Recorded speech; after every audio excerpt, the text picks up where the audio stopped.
Chapter 126. The Life-Buoy. Steering now southeastward by Ahab's leveled steel, and her progress solely determined by Ahab's level log and line, the Pequod held on her path towards the equator. Making so long a passage through such unfrequented waters, descrying no ships, and ere long, sideways impelled by unvarying trade winds, over waves monotonously mild. All these seemed the strange calm things preluding some riotous and desperate scene.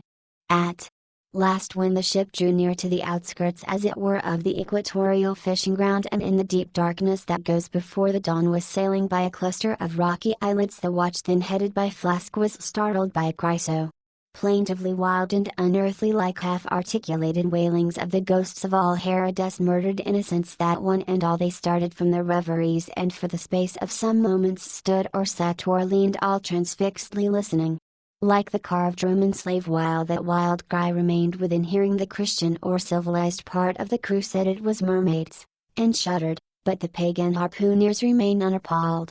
Yet the grey Manxman, the oldest mariner of all, declared that the wild thrilling sounds that were heard, were the voices of newly drowned men in the sea.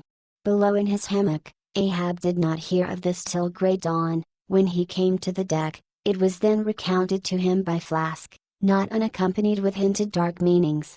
He hollowly laughed, and thus explained the wonder.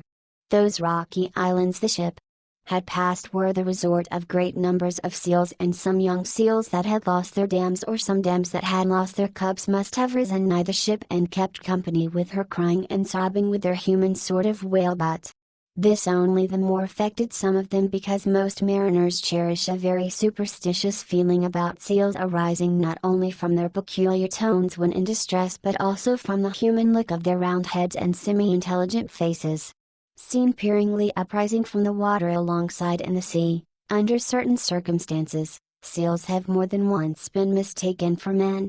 But the bodings of the crew were destined to receive a most plausible confirmation in the fate of one of their number that morning.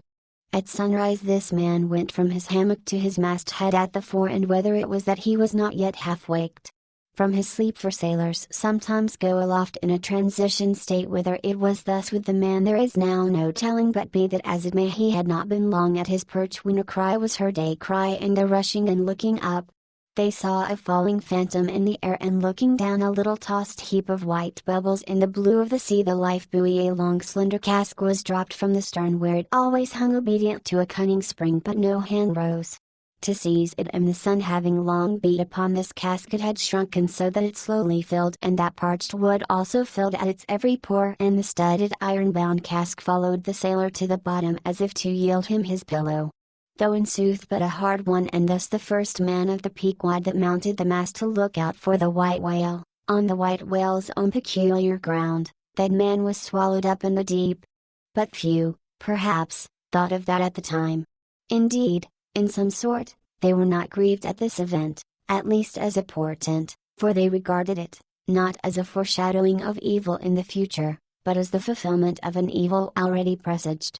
They declared that now they knew the reason of those wild shrieks they had heard the night before. But again the old Manxman said nay.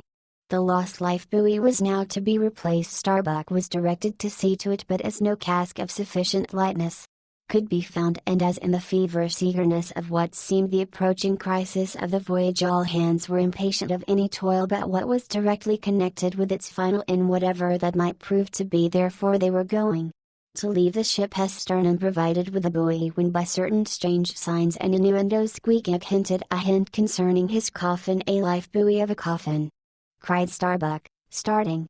Rather queer, that, I should say, said Stubb. It will make a good enough one, said Flask. The carpenter here can arrange it easily. Bring it up, there's nothing else for it, said Starbuck, after a melancholy pause. Rig it, carpenter, do not look at me so. The coffin, I mean. Dost thou hear me? Rig it. And shall I nail down the lid, sir?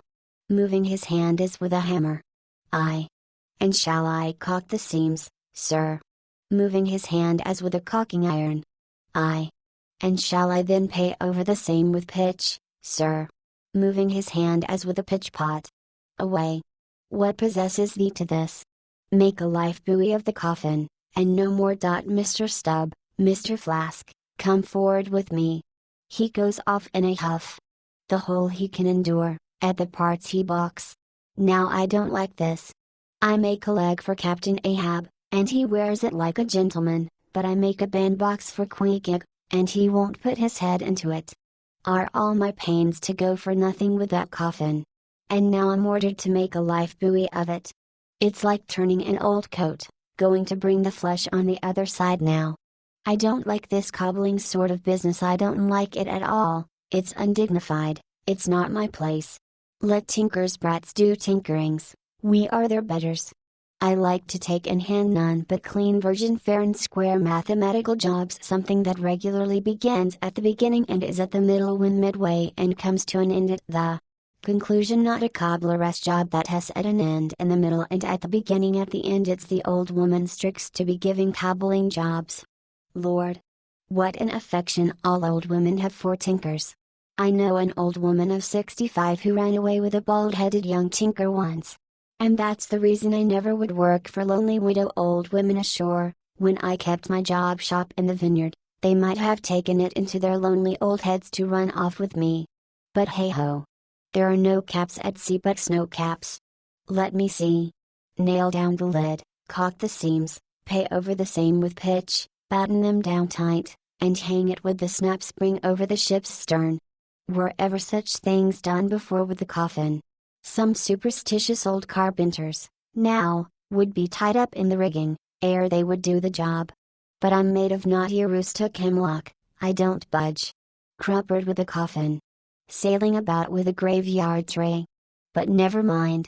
We workers in woods make bridal bedsteads and card tables, as well as coffins and hearses. We work by the month, or by the job, or by the profit, not for us to ask the why and wherefore of our work, unless it be too confounded cobbling, and then we stash it if we can. Hem!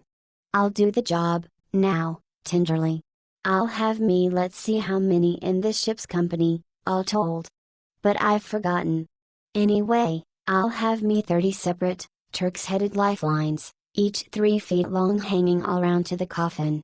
Then, if the hell go down, there'll be 30 lively fellows all fighting for one coffin, a sight not seen very often beneath the sun. Come hammer, caulking iron, pitch pot, and marling spike. Let's do it.